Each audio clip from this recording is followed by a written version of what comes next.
Kompas Pagi kami lanjutkan bersama saya Maido Pelfrina. Saudara, polisi menetapkan 6 tersangka dalam tragedi Kanjuruhan yang menewaskan 131 orang.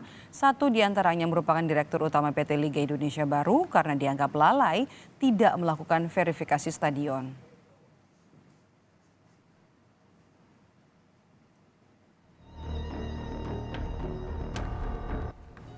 Polri menetapkan 6 tersangka dalam tragedi Stadion Kanjuruhan di Malang, Jawa Timur.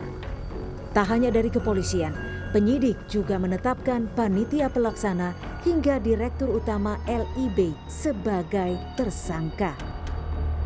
Penetapan tersangka disampaikan Kapolri Jenderal Listio Sigit Prabowo usai tim investigasi melakukan serangkaian penyidikan. 6 tersangka yang dianggap bertanggung jawab atas insiden yang menewaskan 131 orang tersebut diantaranya Direktur Utama PT LIB, AHL, Ketua Panitia Pelaksana, AH, Security Officer, SS, Kabak Ops Polres Malang, Wahyu, SS, Anggota Brimob Polda Jatim, H, Kasat Samapta Polres Malang, BSA.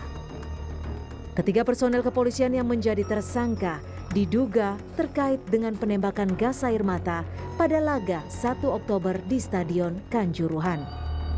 Sementara PT LIB dianggap lalai karena tidak melakukan verifikasi stadion, khususnya terkait keselamatan penonton. Saudara Insinyur AHL, Direktur Utama PT LIB.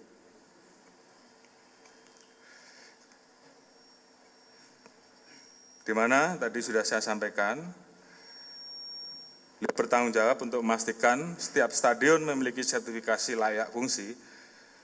Namun pada saat menunjuk stadion LIB, persyaratan layak fungsinya belum dicukupi dan menggunakan hasil verifikasi tahun 2020. Tersangka dikenakan pasal 359 dan 360 KUHP terkait kelalaian yang menyebabkan kematian dan luka berat. Kapolri menyebut proses investigasi pidana masih terus berlanjut dan tak menutup kemungkinan tersangka tragedi Kanjuruhan masih bertambah. Tim Liputan, Kompas TV. Sementara itu penyidikan kasus kerusuhan di Stadion Kanjuruhan terus berlanjut. Menko Polhukam Mahfud MD sebagai Ketua Tim Gabungan Independen Pencari Fakta akan mengungkap laporan kepada publik dalam 2 pekan mendatang. Mahfud juga menyebut tim TGIPF disebar ke sejumlah lokasi mulai dari Malang, Surabaya, Jakarta hingga ke sejumlah lembaga. Data yang dikumpulkan TGIPF bersumber dari berbagai pihak guna memvalidasi konstruksi perkara.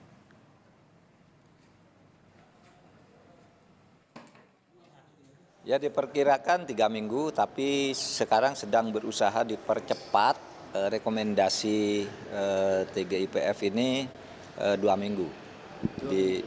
Akan diusahakan 2 minggu. Sekarang semua data sudah dikumpulkan, yang dari media, dari macam-macam dikumpulkan. Nah sekarang kami nyebar tim ke Malang, ke Surabaya, Jakarta, ke lembaga-lembaga untuk memvalidasi dan untuk mendalami itu semua. Nanti sesudah itu kita susun, sesudah itu buat laporan. Disusun itu dalam arti mengkonstruksi kasusnya, lalu awal minggu ketiga laporan sudah bisa disampaikan insya Allah. Selain pemeriksaan saksi, polisi juga terus memeriksa rekaman kamera pemantau yang terpasang di pintu 9 hingga pintu 14 Stadion Kanjuruhan. Menurut polisi, 6 pintu itu merupakan titik di mana banyak korban meninggal dunia.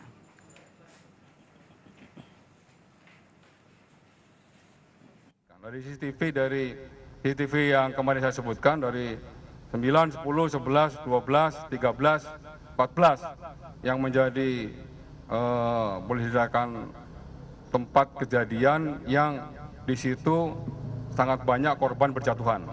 Itu ada CCTV. Anggota Polri justru pada saat mengevakuasi kepanikan tersebut, justru terjadi semacam boleh dikatakan dihalang-halangi, kemudian dilempar sehingga terjadi lari malahan. Dan anggota Polri itu justru di pintu 13-14 ada yang meninggal.